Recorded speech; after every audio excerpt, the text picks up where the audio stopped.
Hey everyone, Cameron Joyce from Get-SysadminBlog and Article Wolf Networks again coming at you with part 2 of building our travel size secure network.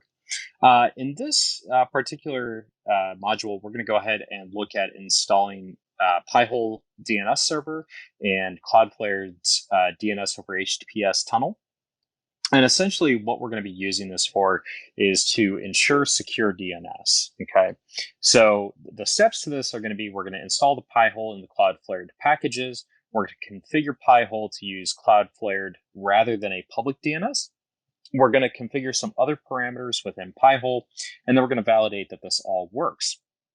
So let's go ahead, let's switch back to our terminal. We're still logged into the Raspberry Pi from the last session, and we want to go ahead and pull up our handy dandy Visual Studio Code, and we are going to grab the curl script to install Raspberry or Pi-Hole. Now, something to be aware of here. This installer is going to force us to set a static IP, which is fine. We're going to change that static IP later. It doesn't break the installation of Pi-Hole. It just wants us to set a static IP because it thinks that we're going to be sending traffic to it on this network, which obviously it doesn't know what we're doing long term. We're going to select the Ethernet as the interface that we want to listen on. We're going to tell it to use Google for right now. We're going to change that later. It's not going to matter. We're going to use the suggested list. It's a pretty good list out of the box.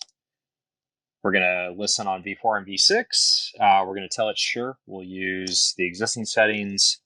And it's going to warn us, hey, this is a DHCP address. You need to go set a reservation. No, we don't. We know what we're doing.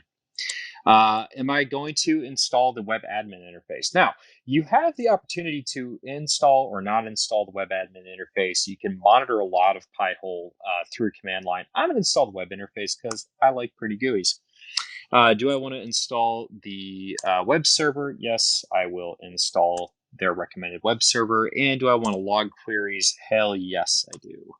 Okay, what am I hiding for FTL? I'm actually going to show everything.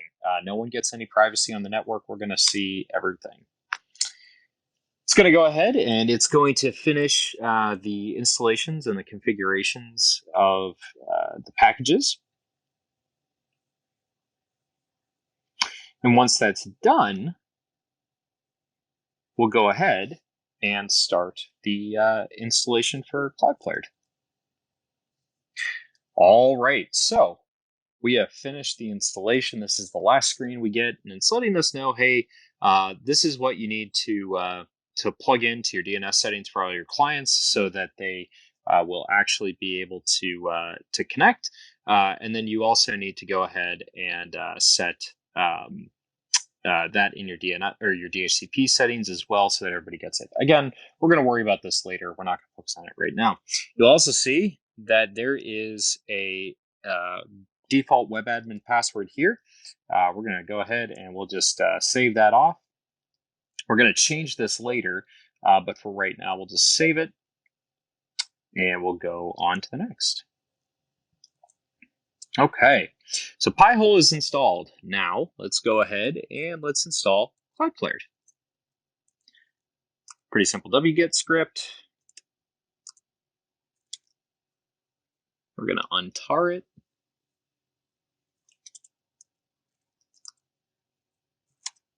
Now we're going to copy the contents of it. We're going to modify it. And then we're going to check the version. And we have the latest version, so that's good. Now we need to configure it. Need to create the YAML. And we're going to go ahead and we're going to copy all of this into the YAML. And you can see it's already here. This is not pre-populated. This is a file you have to create. I just, in my testing, pre-populated this. You can also set other DOH sources. So in this case, I'm using Cloudflare. Google has DOH sources. You can also put IPv6 sources in here if you want to use that. In my case, I know IPv4 is going to be available everywhere. V6 is always kind of a question mark. So I'm just going to use the basic Cloudflared sources there. So once we've got our YAML saved, next thing that we can do is we can install the Cloudflared service. You'll notice there's a TAC legacy at the end of this. That is so that you don't have to create the Cloudflared tunnel before installing the service. This basically allows you to create the tunnel with no login. It doesn't require you to have a Cloudflared account. It's a lot easier to set up. So we're just going to do it like that. Oops. And we're going to make sure that we do it right. Okay, so we can see that the daemon has reloaded, and now we just need to start Cloudflared.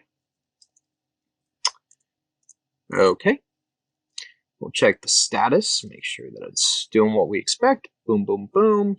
I've got upstreams added here, starting the DOH, and everything looks good to me.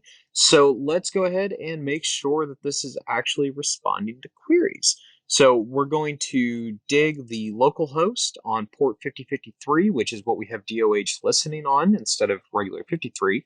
So we want Pi-Hole listening on 53, which is standard DNS request, and then we want DOH listening on 5053. 5053 because that's what Pi-Hole is going to upstream to. So we're going to go ahead and ask that, and boom, we get a response. We can see it's on port 5053. We know that that is going to be the correct DNS settings.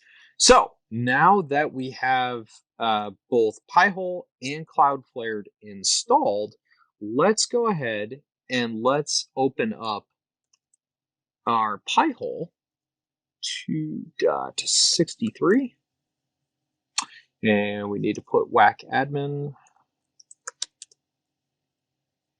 Okay, here's our wonderful Pi-Hole interface. Some kind of cool things. You'll notice that the temperature on this Pi is a nice cool 40 degrees Celsius, a lot better than what they usually are in the 70s.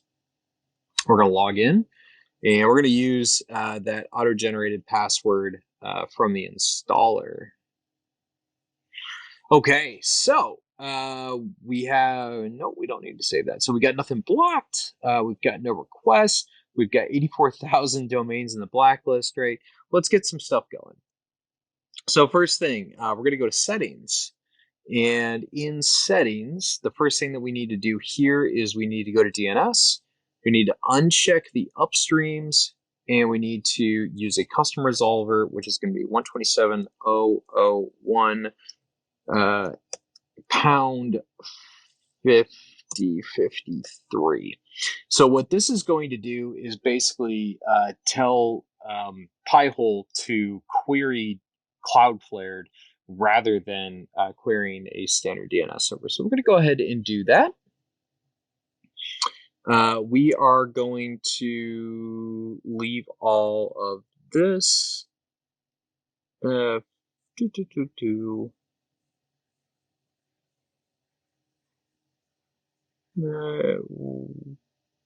Never forward reverse lookups. Yeah, that's correct. We want that.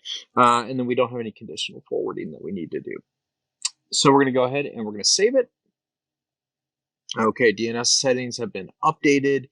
DHCP, we want to make sure that the DHCP server is not enabled because we're going to use a different DHCP server. API and web interface, we can leave all of this. I like the midnight theme, so I'm going to change that. And then I'm also going to set actually I think I want the deep midnight. I think that's the one I like better. Yep, that's the one I like better.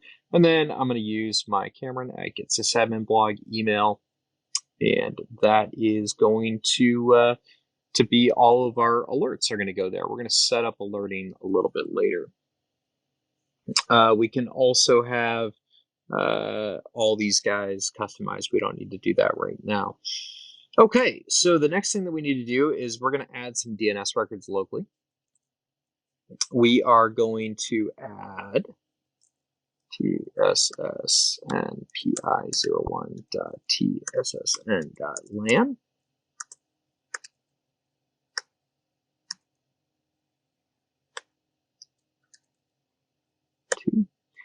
So again, these addresses that I'm adding right now are going to be the addresses that we are going to create for the LAN once we actually build the LAN itself, right? We're still using my other network while we configure everything, get all the packages installed. And then once we get all the packages installed and configured, then we'll change the IP addresses.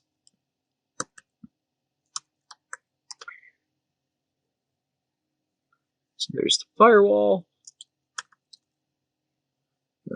SW01, squeak 3, and then the WAP will be 4.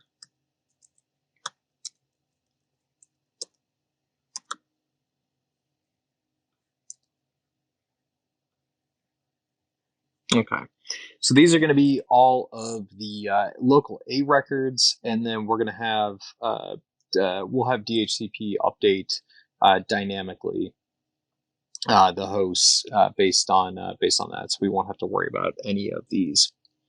Okay, so now that we have that done, we could also update our whitelist and our blacklist. So whitelist and blacklist management is here if we want to intentionally block domains or if we want to allow domains. If I were setting this up for my home, I could actually, I'll log in here and show you. I'll show you the one in my production LAN environment.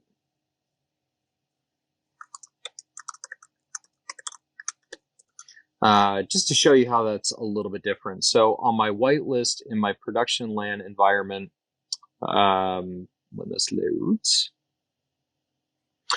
you'll notice that I've got a lot of things that I'm whitelisting, and these are things that I use on a normal basis. Some of these are shopping links, so that when people, Google search for stuff and those, links at the top of the Google search, they're all ads. Pi-Hole blocks those by default.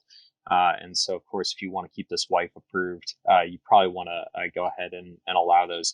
A lot of cases, what you're going to find is that you kind of want to block everything, and then as things are breaking, as you're not able to get to certain things, that's where you're going to want to come into the query log here, and we can see. And again, you can see this is my production environment at home. I can see what's being forwarded, what's being looked up, where it's coming from, all that, and we can make those determinations on whitelisting or blacklisting based on what's coming through, right? So again, if I'm trying to get to certain resources in my travel size secure network and it's not working, we can go ahead and add those to the allow list in Pi-Hole. Okay, so this is all configured. Everything is in a very basic way. This is all set up the way that we want it. So now the next thing is going to be setting up Ubiquity, and that will be the next video. So I want to thank you guys again for tuning in, and check back for the video on setting up Ubiquity.